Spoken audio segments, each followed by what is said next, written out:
host, Andrew Romanella. When you play Battle in Mario Kart and you don't turn off any of the items, there are bananas everywhere. I mean, it's like you're losing your balloons because you're slipping on bananas left and right. Bananas everywhere. What's going on, everybody? Welcome into another edition of The Rome Show here on 12ouncesports.com. We broadcast live on YouTube, on X, on Roku, and on Fire TV. I'm your host, Andrew Romanella. I got you for the next 25 or 30 minutes, and it is a Hump Day. Yay! It's a hump day, which means hump day headlines, and we will be joined with a guest. That guest is our usual Tuesday guest. However, much like most of us out there, we work like 9 jobs just to make ends meet here in America.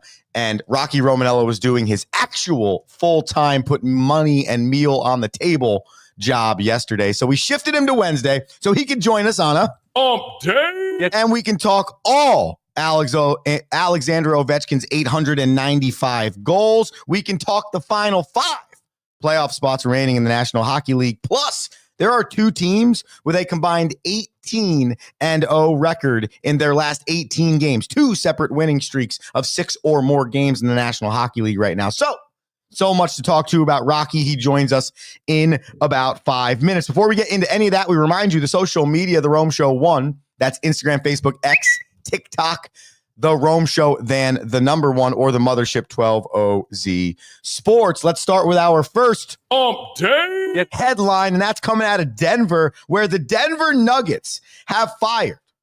Yes, you heard that correctly. With 5 games remaining in the season, the Denver Nuggets have fired head coach Michael Malone after 10 seasons with the organization. Coach Malone is the winningest head coach in the history of the Denver Nuggets franchise. He has a 471 and 327 record as it currently stands with the Denver Nuggets. He also brought the Denver Nuggets 2 years ago to their first world championship in organization history. However, according to reports and the facts, the Nuggets are on a 4-game losing streak and are like 5 games under 500 since March 1st.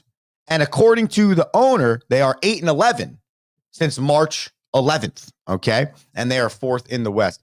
And according to their owner, that's not good enough. And according to their owner, with 5 games remaining in the regular season, where Denver sits at 47-32, so 15 games over 500, and in a essential virtual tie for spots 4 through 7, this is the time to fire your coach.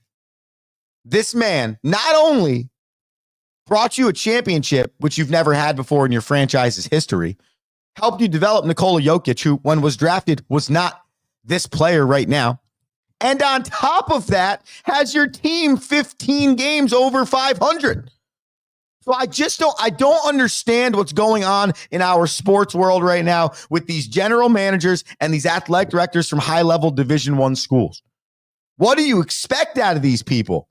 So you're telling me you watched 75-plus games of basketball and 5 games before the playoffs or play-in, not because your team is bad, because they might win 50 games this year, but because your team isn't as good as the team that's having a historic season at 65-14, because your team isn't as good as the Houston Rockets, who are 52-27 and have been literally atrocious for the last 5 years.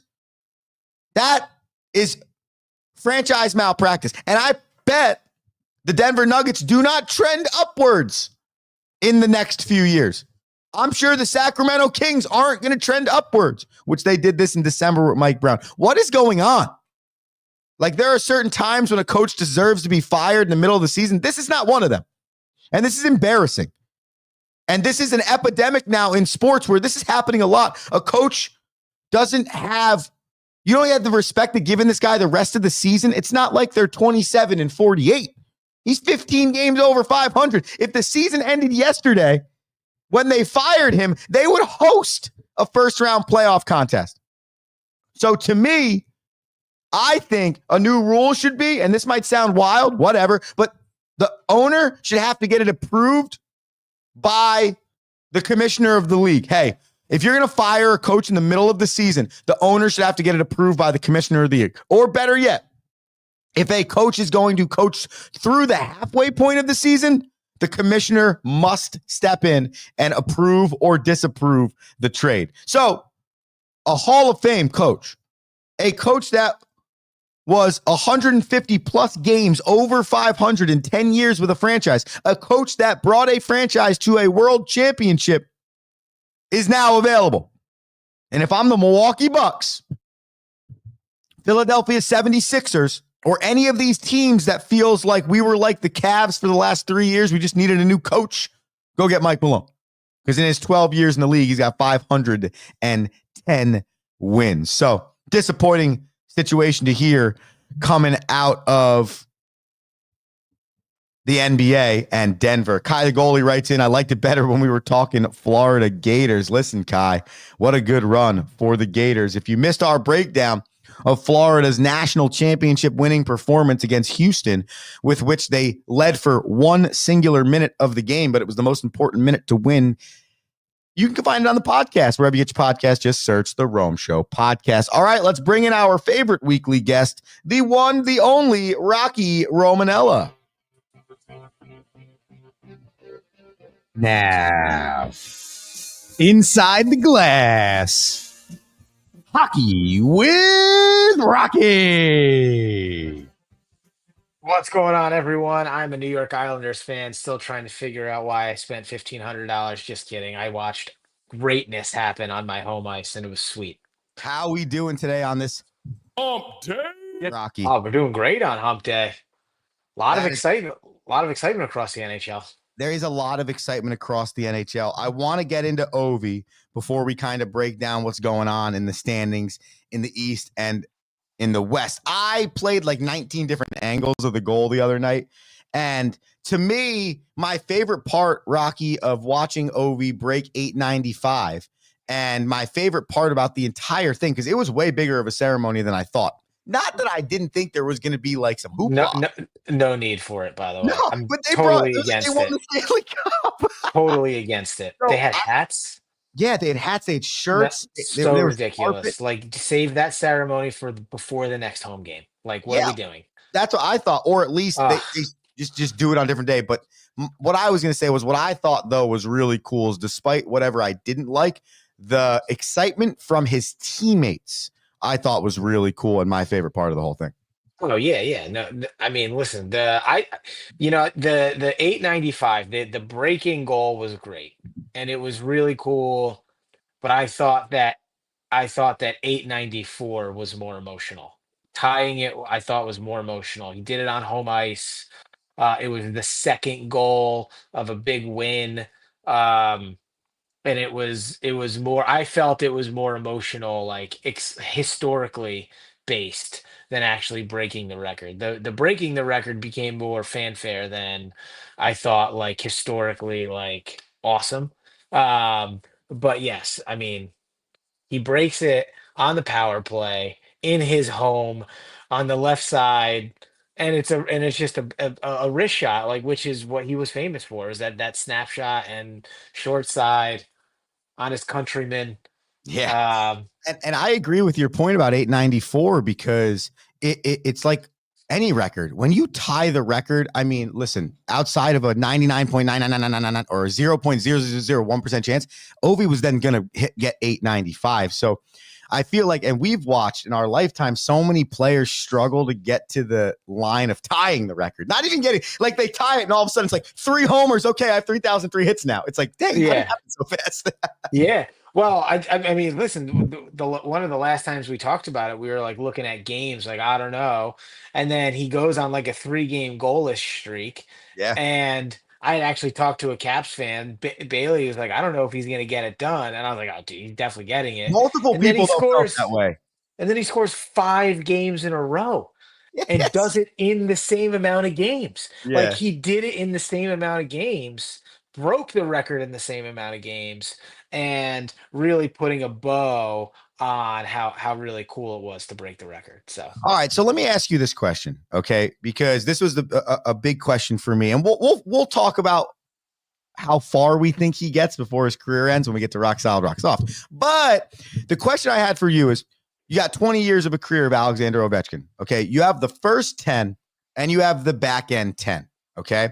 Now, it's going to be easy to remember the back end 10 because he breaks all these records. He wins his Stanley Cup.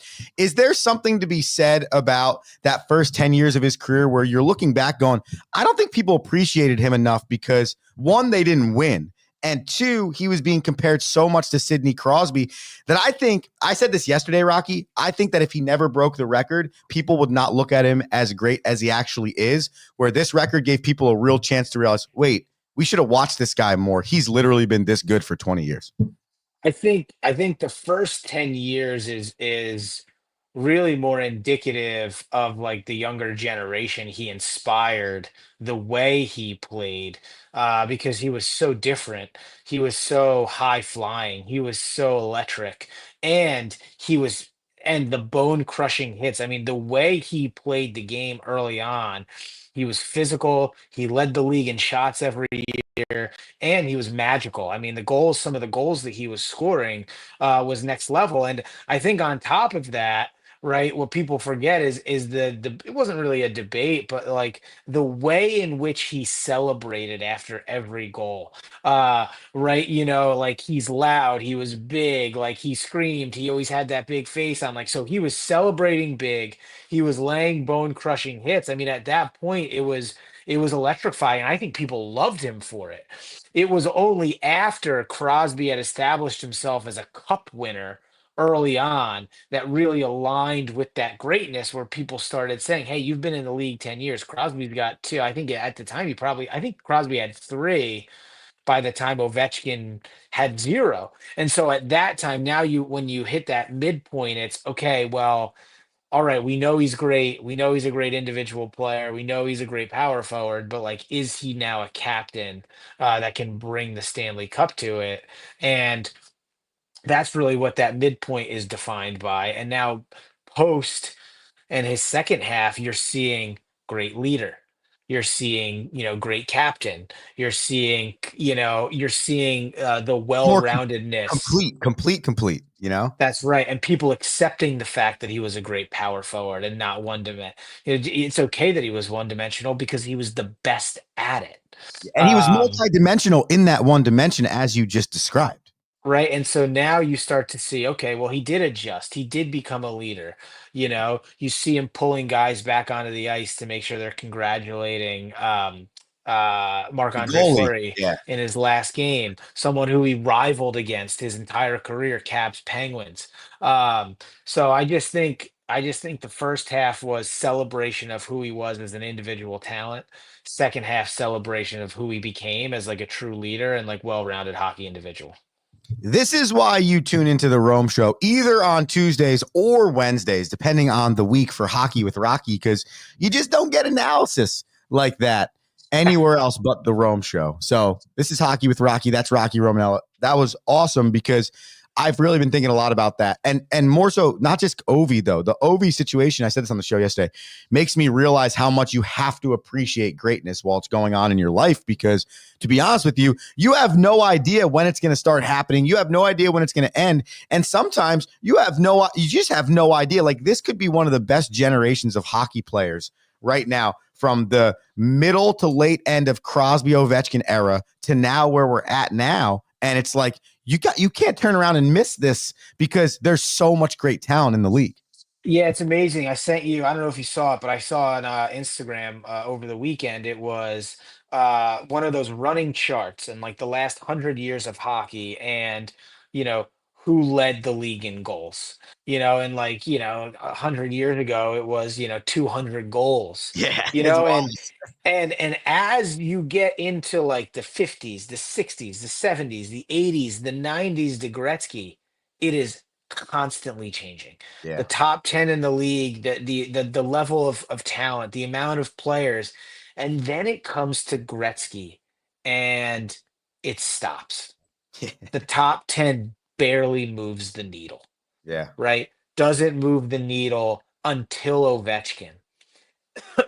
And so you look at Crosby and Ovechkin, you look at Ovechkin, and you look at what they've done, and you're like, and now behind them, you've got Leon Draisaitl, who might be able to do this. Yeah. Connor McDavid, who might be able to do this, right? You look at the collection of talent across the league, and I guess the best example I would have is you haven't like Scotty Scheffler now is showcasing himself as someone who could dominate, but over the last 20 years, since Tiger has really kind of faded out of existence, you've seen a collection of talent that has taken over the scene, not just one or two guys. That's what you got now. You've got this collection of talent and seemingly saying, like, wow, we could actually maybe see this record broken again. You might be able to get someone who breaks the assist record now because the collection of generational talent is greater than just some of the individual talent you see in the in-between years. What's the old saying? You want to leave the game better than you found it. If we have a Wayne Gretzky who held that record for 30 years, and you have a goal record that broke like 9 times from 1920 to 1993, and it's just flat stops, I think that tells you that the greatest player of all time in Gretzky, in Michael Jordan, and whoever else it is in other sports, did their job in growing the game, because one great player should turn into 15 in a generation. And that's exactly what's happening. And I think, to me, this is truly where, if you wanted to have a really good who is better discussion, the Crosby Ovechkin discussion can't be any better than it is today. Because while Ovechkin, in his last 2 weeks of chasing and breaking this record, Crosby is over here in Pittsburgh, and he Also breaks breaking records. the point per game record, the number of seasons he played at a point per game, better than Gretzky. And that's kind of like overshadowed by the goals. Yeah, it is. And That's almost harder. what exactly, which means you were a part of more goals per game than seemingly Ovechkin was. Yeah, that's a great point. And so you look, and now that to me, they're the great who's the greatest of all time debate, or who's the greatest of their generation debate. And you've got two unbreakable records broken at the same time by the generational talents, and you can't help but, like, smile at the level of hockey we were able to see play, and the level of next level that it ushered in behind them. Yeah. I mean, it is stupid watching the young talent in the National Hockey League. It is not stupid for you to watch the Rome Show every day at 7 a.m. here on 12 OZ Sports. We're talking with Rocky Romanella on going through the headlines in the National Hockey League. And I want to continue on here, Rock, because I personally think this is one of the most fun, get the English right, the most fun playoff races in the last few years for the National Hockey League. Some teams you might not have expected. Another St. Louis Blues freaking winning streak after an all-star break. There are 5 spots remaining. You can go ahead, and I'll do what I normally do, bro. I'll put the standings up, but the floor is yours to kind of discuss your vibes on the Blues, your vibes on some other teams, and the standings. Love the vibes on the Blues. And have you seen who their good luck charm is? No, I have not. So they just finished their 11-game win streak, but Now 12. But the rumor has it, and I think they lost the other night. Yeah, it might have been last night, but it was 12 before they lost. Yeah, they did. Okay, so yeah. Anyways, they brought Joe Boo into the locker room. Stop that, really? Joe Boo from Major League. That is hilarious. And Joe Boo put them on the win streak. Wow, that is wild. And honestly, it does not matter how old you are in these sports. It's the childish nature that usually gets teams going, right? That's the wild. Oh, it's so good. Anyways, couple of things. What standings are you putting up first? Left So or right now, I got the Eastern Conference up because the East has only 2 spots remaining, and that actually changed literally last night. I got 2 fascinating things I want you to pay attention to. Let's do it. One, I want you to look at the Montreal Canadiens, Les Habitants, and their 6-game winning streak. They put them at 87 points. And I want you to look at the New York Rangers, and then right below the Red Wings, not on the screen, is a team called the New York Islanders. And Sure. you can't only help but wonder that if the Rangers and or the Islanders put themselves in a position like the Montreal Canadiens did, they would be 2 points behind the New Jersey Devils with Correct. games left to play, with a game in hand and a chance to not only be in the playoffs, but take the third spot and essentially put the Devils in a position where they could miss the playoffs. Correct. And to see that as a missed opportunity for both New York organizations, to see the negative rhetoric around the Rangers, see the Islanders just fire Lou Lamoriello, and Yeah. you're sitting there saying, "Wow, New York state of hockey in a tough spot." Then Feels like I look, 1995 all over again, or 2000. it's crazy.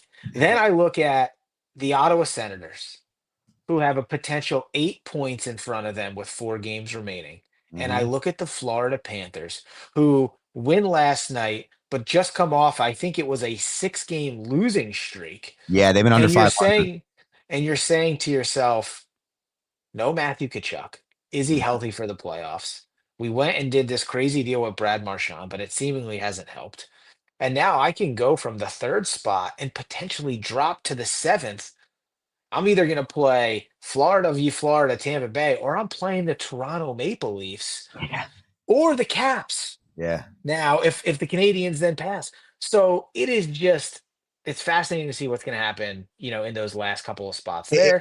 It's got to be frustrating as a Ranger or an Islanders fan, Rocky, to be looking up at a Devils team that not only, right, is okay, they're a solid team, but they've been riddled with the injury bug the last month and a half. They essentially played 500 hockey all the way down the stretch. If you were the Rangers or the Islanders, from my vantage point, you needed to be in every 10-game stretch 7-3. You didn't need to be 10-0. You didn't need to go on a ridiculous streak. But if you did that each of the last 4 weeks, you'd be in the playoffs right now. No, you would be the St. Louis Blues, and the Devils would be the Minnesota Wild right now. That is so correct. All right, let's go to the West here, popping it up on your screen.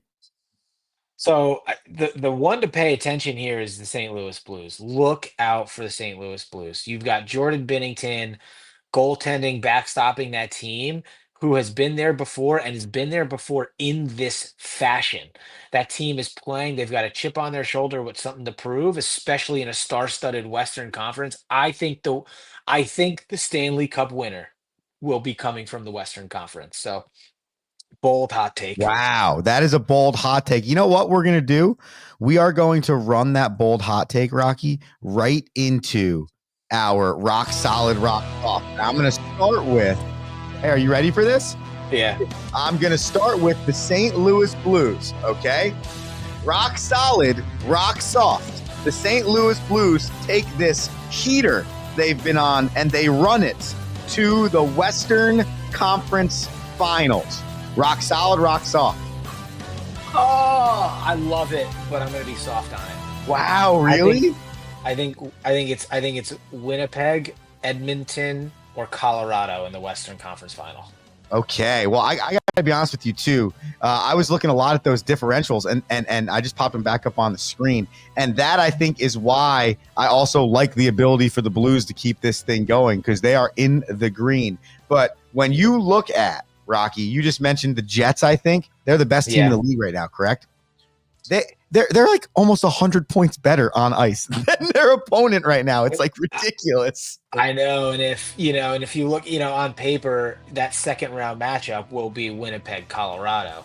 However, I think Colorado's story, when you look for the full season, is as powerful as St. Louis's is today. I do think that first round matchup against the Dallas Stars is going to send them. I think Edmonton and Colorado have the ability to be in the Western Conference Final and play for the Stanley Cup. But if they can't, I think it's the first round that stifles them, not the second, if that makes any sense. Yeah, you get through the first round, break through the ice, and then all of a sudden you're grooving. Because I really like LA. I like LA a lot. I think Dallas has had the star-studdedness that they're showcasing this year. For whatever reason, this group of guys just hasn't been able to put it together once they get into the playoffs. It's wild how that happens with teams. All right, we continue. Rock solid, rock soft. The Capitals' Alexander Ovechkin surpasses 920 goals for his career before he retires. Rock solid, rock soft.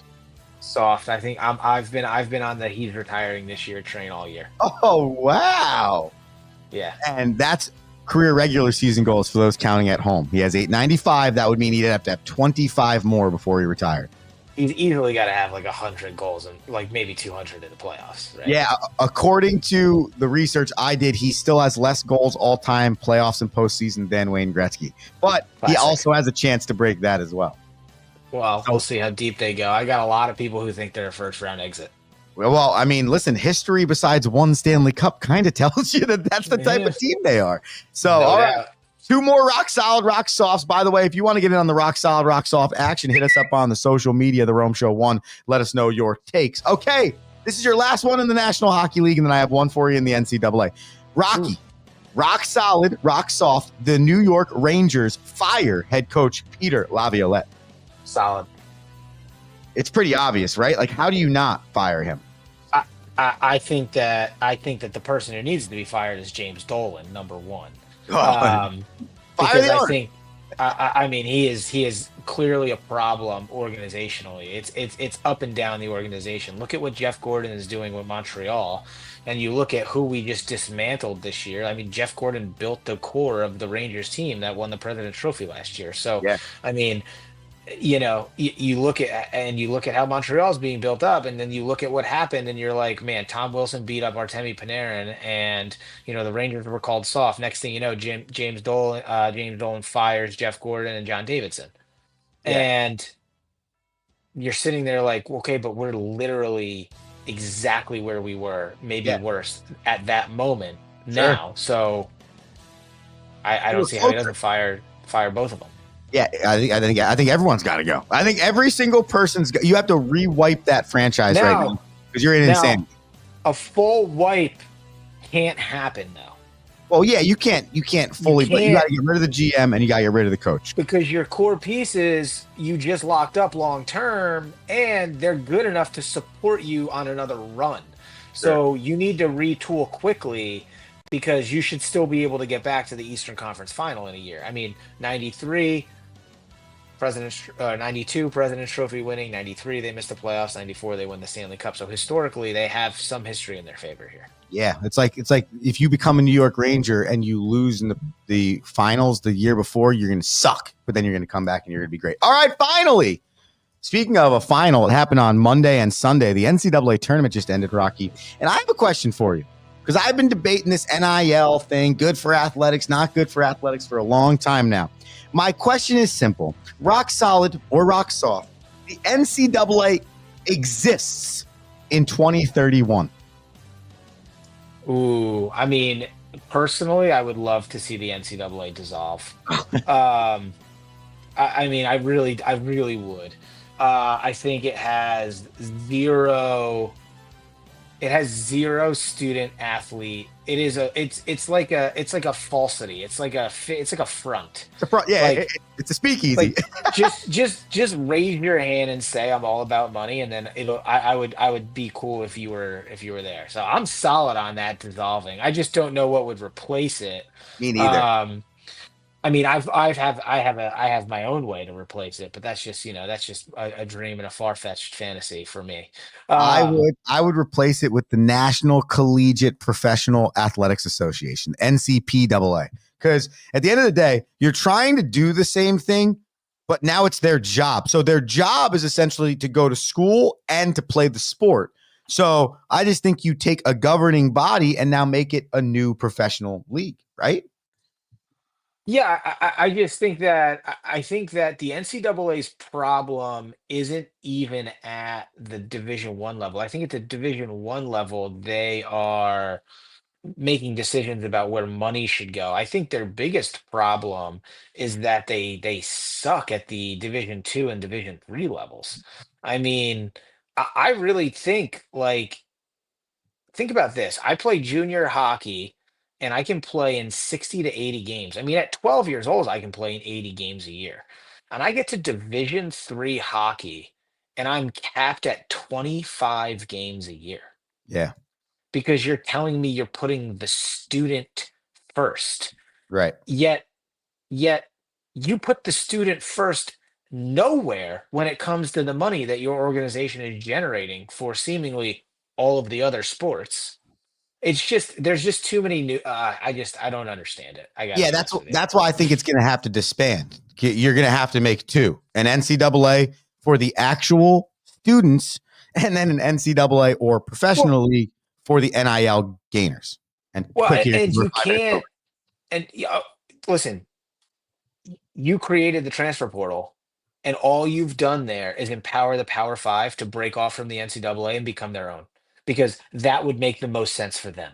Agreed, 100%. All right, Rocky, final thoughts on the show here before we let you go. I have watched more April baseball than I have had in the last 3 years. Let's go Mets. Oh, man, let's go. Mets is right. Actually, I have one more for you because Leadership Library writes in, before you leave, quick 10 seconds, who would you hire as their New York Rangers new head coach?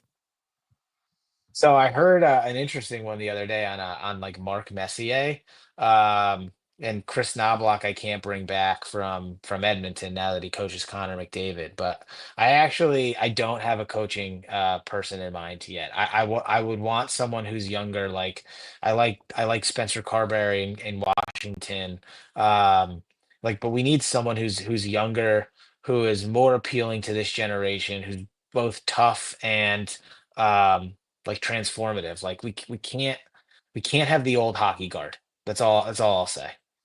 I agree with that in so many lights. No matter what the sport is, I'm so tired of watching a guy with 35 years of experience who's barely won, bounce around to 6 head coaching jobs. Like Look at the Florida coach. Yeah. Look at the Florida coach. That guy's young. He's the youngest coach in 39 college years basketball, old. right? Yep. It's about the exuberance. You have to appeal. As much as John Tortorella is effective, he's not resonating with the players. So Correct. whether his methods have been or are effective is one thing. Whether or not a player is going to respond to it is another. And you have to take that in consideration. That is a great point. All right, Rocky, we got to run here. We are at the end of the line. I appreciate you being here. Thank you. And we will see you next Tuesday. Get your bananas. Get your bananas. Quick one for you today because we got to go. I took hockey as I always do. We got the Sharks at +1.5 against the Wild, and we got the Blues at +1.5 against the Oilers. Let's get them back on the winning schneid. I am Andrew Romanella. This has been the Rome Show here on 12ozsports.com. Thank you to Rocky. Thank you to you, the listener. We're back tomorrow morning at 7 a.m. I cannot wait. Have an electric day, and peace. Thank you for listening.